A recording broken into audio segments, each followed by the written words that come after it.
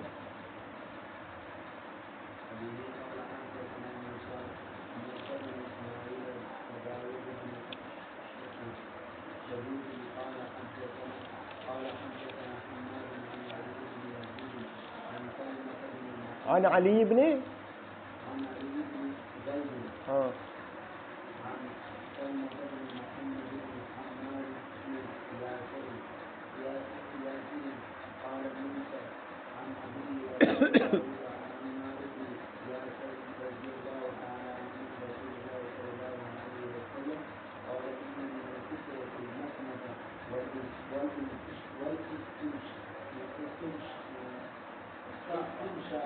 مزمزہ پر کیا اعراب ہے؟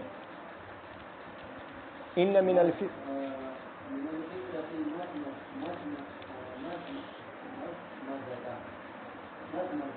ٹھیک ہے. وبه قال حدثنا موسى بن اسماعيل وداود بن شبيب قال حدثنا حماد عن علي بن زيد عن سلمة بن محمد بن عمار بن ياسر قال موسى رضي الله تعالى عنه وعنهم. حماد سے مراد حماد بن سلمہ بھی ہو سکتا ہے اور حماد بن زید بھی ہو سکتا ہے. حماد بن اکثر شارحین نے حماد بن سلمہ کو ذکر کیا ہے، لیکن حماد بن زید بھی احتمال ہے کہ وہ ہو، اس لیے کہ داؤد بن شبیب وہ حماد بن سلمہ اور حماد بن زید دونوں سے روایت کرتے ہیں، دونوں ان کے استاد ہیں. اسی طرح علی بن زید یہ استاد ہیں دونوں کے، حماد بن سلمہ کی بھی استاد ہیں اور حماد بن زید کی بھی استاد ہیں، تو اس میں دونوں احتمالات ہیں، لیکن حماد بن سلمہ زیادہ راجح ہیں. عن سلمة بن محمد بن عمار بن یاسر قال موسى عن ابیہ وقال داؤد عن عمار بن یاسر. دیکھیں اس حدیث میں امام ترمذی امام ابو داؤد رحمہ اللہ کے دو اساتذہ ہیں، موسیٰ بن اسماعیل اور داؤد بن شبیب. اب امام ابو داؤد رحمہ اللہ دونوں کی سندوں میں جو اختلاف تھا اس کو بیان فرما رہے ہیں. فرماتے ہیں کہ میرے استاد موسیٰ بن اسماعیل نے سند اس طرح بیان کی، میرے استاد موسیٰ بن اسماعیل نے سند اس طرح بیان کی. دیکھیں عن سلمة بن محمد بن عمار بن یاسر عن ابیہ محمد بن عمار بن یاسر ان رسول اللہ صلی اللہ علیہ وسلم قال. ٹھیک ہے، سمجھ گئے؟ موسیٰ بن اسماعیل نے کس طرح بیان کی؟ عن سلمة بن محمد بن عمار بن یاسر عن ابیہ محمد بن عمار بن یاسر ان رسول اللہ صلی اللہ علیہ وسلم. تو اس صورت میں یہ حدیث مرسل ہو جائے گی. کیا ہو جائے گی؟ مرسل. وقال داؤد عن عمار بن یاسر، اور میرے دوسرے استاد داؤد بن شبیب رحمہ اللہ نے سند اس طرح بیان کی. دیکھیں عن سلمة بن محمد بن عمار بن یاسر عن جدہ عمار بن یاسر. ٹھیک ہے، تو اس صورت میں حدیث کیا ہو جائے گی؟ سند منقطع ہو جائے گی. میرے دوسرے استاد داؤد بن شبیب نے سند کس طرح بیان کی؟ عن سلمة بن محمد بن عمار بن یاسر عن جدہ عمار بن یاسر. سلمہ اپنے دادا عمار بن یاسر رضی اللہ تعالیٰ عنہ سے روایت کرتے ہیں، تو حدیث منقطع ہو گئی، روایت یہ سند منقطع ہو گئی. وقال داؤد عن عمار بن یاسر ان رسول اللہ صلی اللہ علیہ وسلم قال، رسول اللہ صلی اللہ علیہ وسلم نے فرمایا ان من الفطرۃ المزمزۃ والاستنشاق. امور فطرت، خصائل فطرت میں سے مزمزہ اور استنشاق بھی ہیں. فذکر نحوہ، فذکر نحو الحدیث الذی روته عائشہ، جو پہلی روایت آپ حضرات نے پڑھی حضرت عائشہ رضی اللہ تعالیٰ عنہ والی، پھر حضرت عمار بن یاسر رضی اللہ تعالیٰ عنہ نے حضرت عائشہ رضی اللہ تعالیٰ عنہ جیسی روایت نقل کر دی، لیکن تھوڑا سا فرق ہے. فذکر نحوہ ولکنہ لم یذکر ایفاء اللحیہ، فذکر نحوہ ولم یذکر ایفاء اللحیہ. حضرت عمار بن یاسر رضی اللہ تعالیٰ عنہ نے ایفاء اللحیہ کا ذکر نہیں کیا، اور ایفاء اللحیہ کا ذکر حضرت عائشہ رضی اللہ تعالیٰ عنہ کی روایت میں مذکور تھا. ولکنہ زاد والختان، ختان کو ذکر کر دیا. ختان کا ذکر حضرت عائشہ رضی اللہ تعالیٰ عنہ کی روایت میں نہیں تھا اور حضرت عمار بن یاسر رضی اللہ تعالیٰ عنہ کی روایت میں آ گیا. دونوں روایتوں میں دو فرق ہیں. ایک یہ کہ حضرت عائشہ رضی اللہ تعالیٰ عنہ کی حدیث میں اعفاء اللحیہ کا ذکر تھا اور حضرت عمار بن یاسر رضی اللہ تعالیٰ عنہ کی حدیث میں اعفاء اللحیہ کا ذکر نہیں ہے۔ دوسرا فرق یہ ہے کہ حضرت عائشہ رضی اللہ تعالیٰ عنہ کی روایت میں ختان کا ذکر نہیں تھا اور حضرت عمار بن یاسر رضی اللہ تعالیٰ عنہ کی حدیث میں ختان کا ذکر موجود ہے۔ قال، اور تیسرا فرق الفاظ کا ہے۔ حضرت عمار بن یاسر رضی اللہ تعالیٰ عنہ نے فرمایا والانتزاح، اور وہاں پر کیا تھا؟ وانتقاص الماء، وہاں پر انتقاص کا ذکر تھا اور یہاں پر انتزاح کا ذکر ہے۔ صرف الفاظ کا فرق ہے، معنی میں کوئی فرق نہیں ہے، اس لیے کہ انتقاص بھی استنجا کے معنی میں ہے، ٹھیک ہے۔ تو لفظی فرق آ گیا، معنوی طور پر کوئی فرق نہیں ہے۔ البتہ انتزاح کا اطلاق ایک اور چیز پر بھی ہوتا ہے، اگر وہ مراد لیا جائے تو لفظاً اور معنی دونوں اعتبارات سے دونوں روایتوں میں فرق ہوگا۔ انتزاح کا لفظ جب آپ وضو کر لیں، روایت میں آتا ہے، ترمذی وغیرہ کی روایت میں آتا ہے کہ جب آپ وضو کر لیں تو ایک چلو لے کر رومالی پر آپ چھڑک دیں، جہاں پر شلوار میں جہاں پر شرمگاہ ہوتی ہے وہاں پر آپ چھڑک لیں۔ تو یہ قطع وساو اس کے لیے اس طرح کیا جاتا ہے کہ اگر آپ کو بعد میں رومالی کہا جاتا ہے، کیا کہا جاتا ہے؟ رومالی پر اگر شرمگاہ کے پاس جو کپڑا ہوتا ہے، اگر وہاں پر آپ کو تری محسوس ہونے لگے بعد میں، تو پھر آپ کو وسوسے ہوں گے کہ پتہ نہیں یہ پیشاب کی تری ہے یا کیا ہے، تو آپ پانی کو چھڑک دیں رومالی پر تاکہ یہ وسوسہ پھر ختم ہو جائے۔ تو آپ پھر اگر آپ کو پھر تری محسوس ہو تو آپ یہ کہیں گے کہ یہ تو میں نے پانی چھڑکا تھا، تو اس پر بھی انتزاح کا اطلاق ہوتا ہے۔ اگر یہ مراد لیا جائے، یہ کیوں کیا جاتا ہے نعمان؟ قطع وساوس کے لیے کہ آپ کو پھر بعد میں وسوسے نہیں آئیں گے۔ تو اگر انتزاح سے یہ معنی مراد لیا جائے تو پھر لفظاً اور معنی دونوں اعتبارات سے فرق ہوگا دونوں روایت میں، حضرت عائشہ اور حضرت عمار بن یاسر رضی اللہ عنہما کی روایتوں میں۔ والانتزاح قال والانتزاح ولم يذكر انتزاح الماء یعنی الاستنجاء، انتزاح الماء کے الفاظ ذکر نہیں کیے ہیں بلکہ انتزاح کے الفاظ ذکر کیے ہیں، دونوں کا معنی ایک ہے۔ تو ایک اعتبار سے اگر انتزاح کو استنجا کے معنی میں لیا جائے تو لفظی فرق ہوگا، معنوی طور پر کوئی فرق نہیں ہوگا۔ اور اگر انتزاح کو رش الماء علی الفرج کے معنی میں لیا جائے، انتزاح کو رش الماء علی الفرج بعد الوضو کے معنی میں لیا جائے کہ وضو کے بعد شرمگاہ پر پانی چھڑکنا، یہ معنی لیا جائے تو لفظاً اور معنی دونوں اعتبارات سے دونوں روایتوں میں فرق آ جائے گا۔ یا پھر سمجھ گئے؟ جاگ رہے ہیں یا سو رہے ہیں؟ جاگ رہے ہیں، ٹھیک ہے۔ قال ابو داود وروي نحوه عن ابن عباس وروي نحو حدیث عمار بن یاسر عن عبد الله بن عباس، حضرت عمار بن یاسر کی طرح حضرت عبداللہ بن عباس رضی اللہ تعالیٰ عنہما سے بھی منقول ہے۔ وقال، حضرت ابن عباس رضی اللہ تعالیٰ عنہما نے فرمایا خمس كلها في الرأس، خمس خصال كلها توجد في الرأس، 5 خصلتیں ہیں تمام کے تمام پائی جاتی ہیں، کہاں؟ کس میں؟ سر میں۔ کون کون سے ہیں؟ قص الشارب، اعفاء اللحیہ، سواک، استنشاق اور فرق جو حضرت عائشہ اور حضرت عمار رضی اللہ عنہما کی روایتوں میں فرق کا ذکر نہیں تھا، لیکن حضرت ابن عباس رضی اللہ تعالیٰ عنہما کی روایت میں فرق جانتے ہیں؟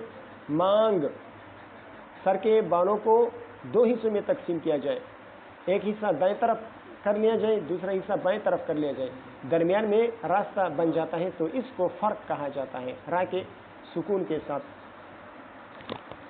قال ابو داود وروي نحو عن ابن عباس وقال خمس كلها في الرأس ذكر فيه الفرق، ان 5 میں حضرت ابن عباس رضی اللہ تعالیٰ عنہما نے فرق کا ذکر بھی کر دیا۔